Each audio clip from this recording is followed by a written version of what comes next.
Sri Mulyani disebut sebagai menteri terbaik di dunia. Lantas, apa saja usaha yang sudah diberikan Sri Mulyani untuk Indonesia?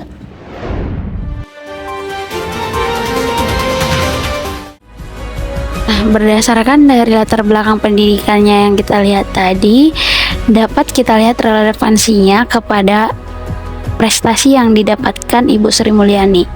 Nah, selama menjadi Menteri Keuangan, Ibu Sri Mulyani disebut banyak menorehkan prestasi. Uang pajak saya ditilep, Bu. Kalau Anda membayar pajak dengan benar menggunakan e-filing, membayarnya itu langsung masuk kekayaan negara. Yang menilep dan ditilep itu adalah biasanya wajib pajak yang nakal. Pada tahun 2017, Sri Mulyani menggalakkan pemungutan pajak yang bertujuan untuk membantu pedagang usaha kecil dengan memberikan pinjaman. Sri Mulyani memaparkan bahwa masyarakat masih kurang menyadari akan pentingnya membayar pajak.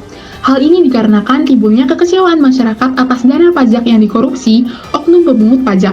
Dalam video YouTube tersebut, Sri Mulyani menjawab permasalahan masyarakat tersebut agar masyarakat membayar pajak pada website resmi, bukan kepada oknum pemungut pajak. Pemikirannya ini membuahkan hasil yang manis.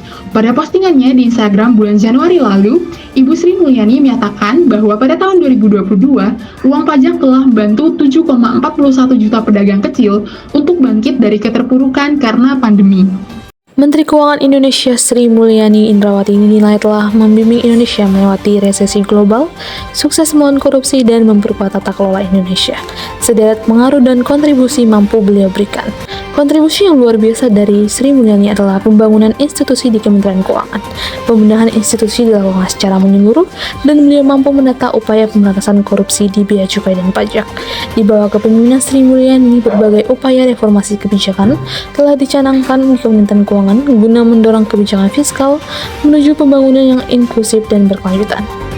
Kebijakan ekonomi makro dan pokok-pokok kebijakan fiskal tahun 2024 tidak terlepas dari berbagai capaian yang telah kita lalui selama 10 tahun terakhir ini sebagai fondasi kita di dalam menyusun kerangka ekonomi makro dan pokok-pokok kebijakan fiskal, yang dimana Indonesia dalam situasi yang relatif lebih baik karena memang guncangan-guncangan global yang terjadi, baik itu yang berasal dari pandemi, berasal dari geopolitik, berasal dari climate change, maupun dari disrupsi dari digital economy, telah menimbulkan tantangan yang tidak mudah.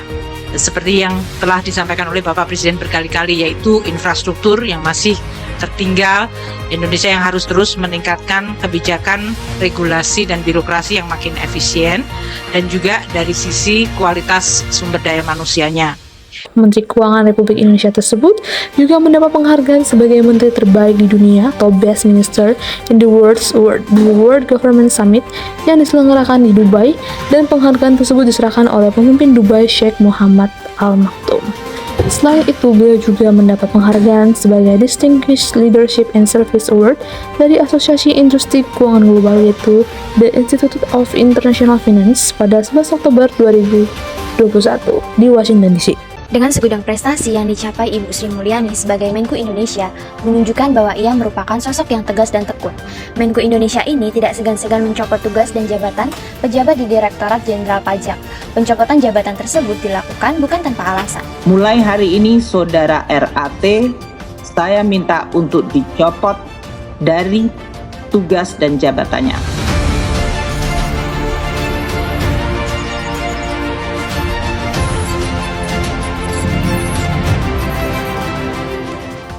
Pencopotan ini dilakukan seiring dengan pemeriksaan terkait dengan informasi harta kekayaan dan dugaan penganiayaan yang dilakukan oleh anggota keluarganya.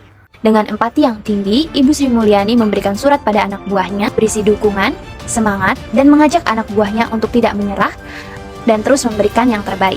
Menko menyampaikan bahwa Indonesia sudah jauh berada di atas kondisi pra-Covid jika dibandingkan dengan negara-negara lain. Indonesia mengalami tren pertumbuhan di kuartal 2 2022 sebesar 5,4%, naik dari kuartal 1 2022 yang sebesar 5%. Wah, ternyata Ibu Sri Mulyani itu sosok pemimpin yang luar biasa banget ya untuk Indonesia. Iya, benar banget. Ibu itu bisa membawa Indonesia lebih baik lagi. Ibu itu bisa dijadikan sebagai teladan. Aku jadi pengen deh seperti itu.